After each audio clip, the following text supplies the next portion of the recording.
Hey, this is Sreehari from Mr. Phone, and this is the Huawei P30 Pro, is what a lot of people would say, but this is not the P30 Pro, this is the Realme XT. Yes, the all-new Realme XT, which is a successor to the all-new Realme X, which was also launched only a few months ago, but we already have a successor, and in this video, I'm going to give you a full review for this and tell you if this phone is worth the price. So without any further ado, let's jump right in.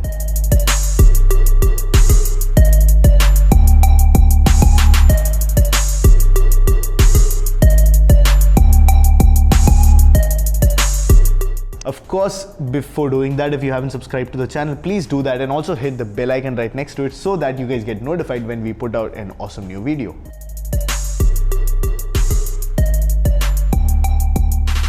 Now, the Realme XT is a true successor to the Realme X with an upgraded glass back and a new and beautiful pattern. The back has that almost S10 Plus P30 Pro like reflections and a unique subtle pattern that almost gives a feeling that the back is thinner than it is.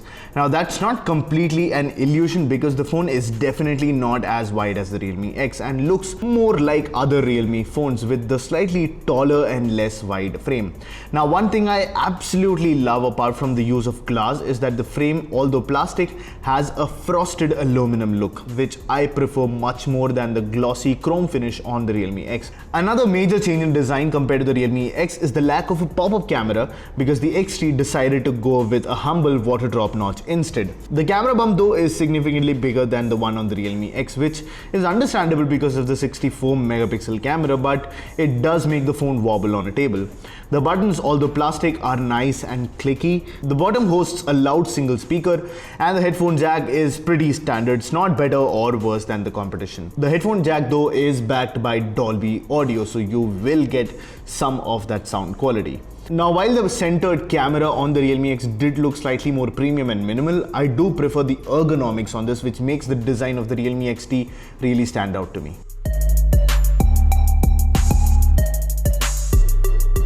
Now, the display of the Realme XT is similar and different than the Realme X. Similar because this is also an AMOLED display, equally crisp and equally beautiful, but this is not a full screen display. This is a water drop notch, while the Realme X had a full screen display with a pop-up selfie camera. Now, the reason for this are manifold. But some of the major reasons were, first of all, the mechanical part of it, the fact that everyone did not feel comfortable with the part moving in and out of their phone. And secondly, since Realme, along with a few other companies, are actively working towards implementing 5G, this is an initial attempt to slowly phase out pop-ups in order to make space for the 5G modems. Apart from that though, the display is absolutely stunning, and 2 years ago, it would have been unimaginable to see phones like the Realme X and the Z1X and now the XT bringing AMOLED displays in such affordable price brackets. The color shift on the phone is not too bad and the white point stays pretty much in check. There is widewine L1, and while I cannot confirm if this is a true HDR display, YouTube does give you the option to play HDR videos for whatever that's worth. The display is even more beautiful with black wallpapers and I think has become one of my favorite parts of the phone.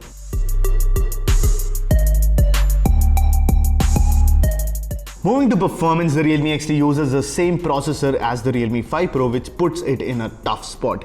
It makes the Realme XT an upgrade over the Realme X, but also makes it the same performer as another SKU at a lower price. That said, the SD712 at this point is the most powerful new processor available under 20,000, which makes the Realme XT one of the most capable devices in this price range. Playing PUBG or PES Mobile is very fun on this device, especially with the good touch response and of course that AMOLED display. The benchmark scores also show exactly that, and the performance is second to none. Now, the closest processor to the 712, which is more powerful than it, is the Snapdragon 730, which is inside the Redmi K20, but is also significantly more in price. The storage used is UFS 2.1 with speeds of about 460 megabytes per second and write speeds of about 186 megabytes per second, and storage matters. That said, other phones in this price range today do offer similar functionality. That's why it's not really a standout feature, but it's very good to have and will make your phone perform much faster. Honestly, it's more power than most of us would need on a daily basis, and if you are really someone who wants much more power, then you can look at phones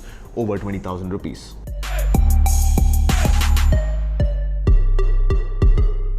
The Realme XT runs ColorOS 6, specially tuned by Realme, built on top of Android 9 Pie. The OS has certainly become slightly better with a more uniform looking design, which makes using it more fun than before. Now, while it's no stock Android for geeks, it does come with a ton of useful features, colorful visuals, and customization options for people who love that. There is a theme store, ton of wallpapers inside, and I think the only big thing missing is the dark mode, which would certainly look awesome on this AMOLED display. The XT supports Project Treble, but there isn't support for seamless updates. Realme as a brand has also been pretty active with providing updates and bug fixes, and even providing bootloader unlocking, which makes it pretty geek friendly too, in my opinion. There is Cam 2 API support out of the box, so Gcam lovers out there can celebrate. The bloatware on the phone is still plenty, but I'm guessing the lower price comes at a cost. And while it is clearly not winning any awards for its software performance, I think the Realme XT has a lot to offer here.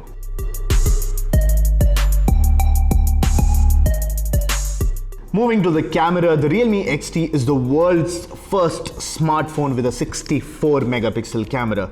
The 64 megapixel sensor is a Samsung sensor with, of course, more megapixels than you would ever need. Apart from that, the other cameras are the exact same as the Realme 5 Pro.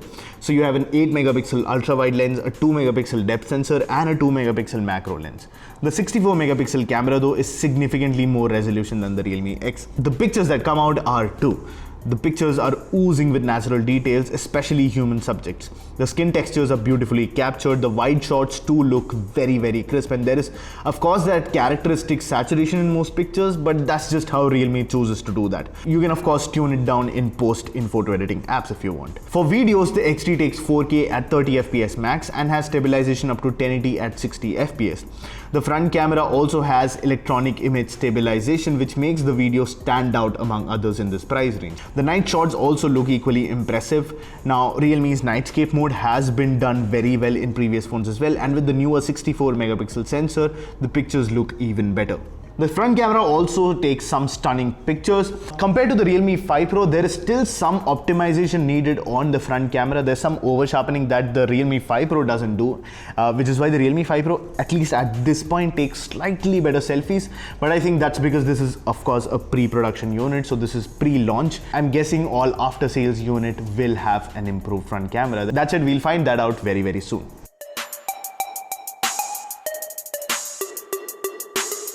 Now, coming to battery life, I've actually reviewed every single Realme phone ever, and the one thing that they never compromise on is the battery life.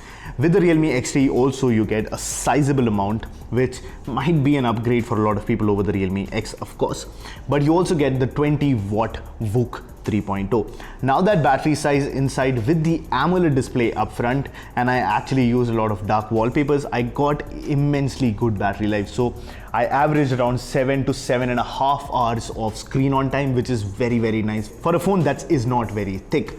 Then we come to the charging time. So the 20 watt charger charges up that battery in the Realme XT in about 1 hour 30 minutes. That was the average that I got. At times it was 1 hour 25 minutes, one time it was 1 hour 30 minutes. So 1 hour 30 minutes is the average time that it takes to go from 0 to 100%, which is actually very impressive. Now, coming to call quality, the Realme XT gave me a standard earpiece with good call quality. There were call drops once or twice, but nothing that can be tagged as an issue. The 4G data speeds and cell reception was also pretty good, and the speed at which the phone brought back connectivity after being in a tunnel or the lift was very good. So finally we come to an end of this video, and the Realme XT is a great smartphone. It's a successor to the Realme X in almost every way. You have a better processor, a better looking design, you also have a more ergonomic design, you have clearly better and more cameras at the back of the phone, and you have a very good battery performance as well. Now, the one thing that a lot of people do find is a downgrade on the Realme XT is the display, not because it's a different technology, it's still AMOLED, but the fact that there is a notch here and it's not a full screen display like the Realme X. Now, of course, there is that section of people who prefer having a full screen display even if there is a pop-up camera mechanism. That's it. Another big chunk of people do not like having mechanical parts, and this also makes the phone thinner and more comfortable in the hand. So I think the choice that was made with the Realme XT was of course made on user data, and I do think that I support that option. And as much as I hate notches, I think it's a smart decision. Now, for the people who do want that full screen experience, you can of course get the Realme X, but I think the Realme XT is an upgrade over the Realme X in almost every other way, and especially with that price, I think it's a good buy. That said, the real competitor to the Realme XT is the Vivo Z1 X, which is very similar to this phone in a lot of senses.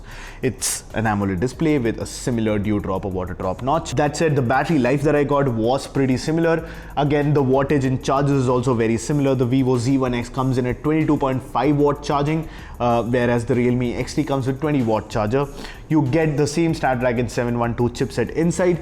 You get high resolution cameras at the back. That said, the Z1 X comes with a Sony IMX582 48 megapixel sensor, while this one has a 64 megapixel Samsung sensor. Now, with almost everything being the same, I think the camera is the bigger differentiator between the two.